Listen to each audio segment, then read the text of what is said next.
এই দুনিয়ায় একমাত্র নবী রাসূলরা ব্যতীত আর কেউ গুনাহ থেকে মুক্ত থাকতে পারে না আর পারবে না। নবী রাসূলগণ হচ্ছে মাসুম, নিষ্পাপ। মাসুম শব্দটি ইসমাতুন শব্দ থেকে এসেছে, যার অর্থ হচ্ছে রক্ষা করা, হেফাজত করা, বিরত রাখা। অর্থাৎ আল্লাহ তাআলা তাদেরকে হেফাজত করেছে, তাদেরকে গুনাহ থেকে বিরত রেখেছে, হেফাজত করেছে। এটাকে আরবিতে বলা হয় ইসমে মাফউল। তো নবী রাসূলরা হচ্ছে একমাত্র নিষ্পাপ, বেগুনাহগার, কোনো গুনাহ তাদের আমলনামায় নাই। আল্লাহ রাসূল সাল্লাল্লাহু আলাইহি ওয়াসাল্লাম বলেছেন, প্রত্যেকটা আদম সন্তানের সাথে একটি করে শয়তান পিট করা থাকে। প্রত্যেকটা আদম সন্তানের সাথে একটি করে শয়তান থাকে। নবী রাসূলদের সাথেও ছিল,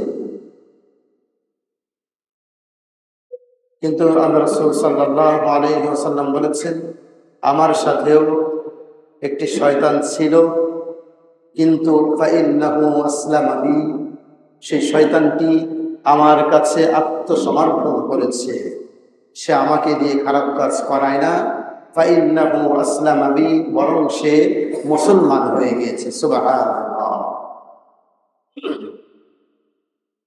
কিন্তু রাসূলের সাথে যে শয়তান ছিল সে তো মুসলমান হয়ে গিয়েছিল। আমাদের সাথে যে শয়তান আছে তারা কি মুসলমান হয়েছে? তারা কি আমাদেরকে দিয়ে খারাপ কাজ করায় না? করা। শয়তান মানুষের শিরার ভিতরে প্রবেশ করতে পারে, রক্তের ভিতরে প্রবেশ করতে পারে। আল্লাহ রাসূল সাল্লাল্লাহু আলাইহি ওয়াসাল্লাম বলেছেন, আশ-শাইতানু জাসিমুন আলা কলবি বানি আদম, ইযা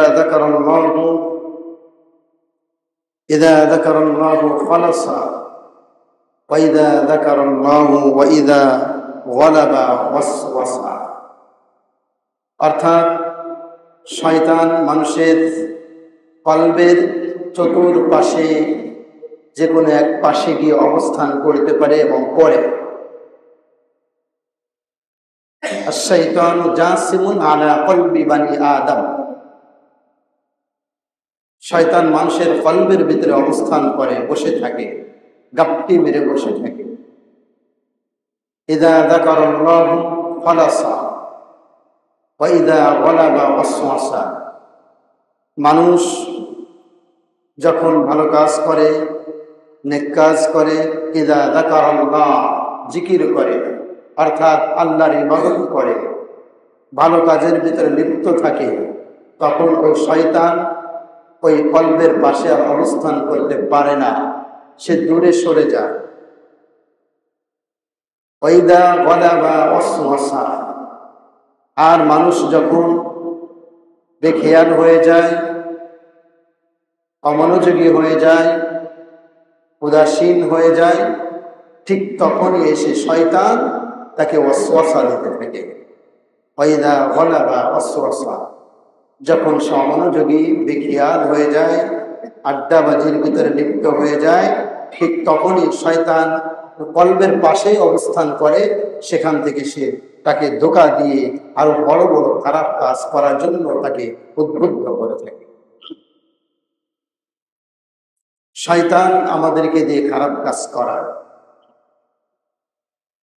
আল্লাহ তাআলা সর্বপ্রথম যখন হযরত আদম আলাইহিস সালামকে সৃষ্টি করেছিলেন, তখন সকল ফেরেশতাকে সিজদা দেওয়ার জন্য আল্লাহ তাআলা নির্দেশ দিয়েছিলেন।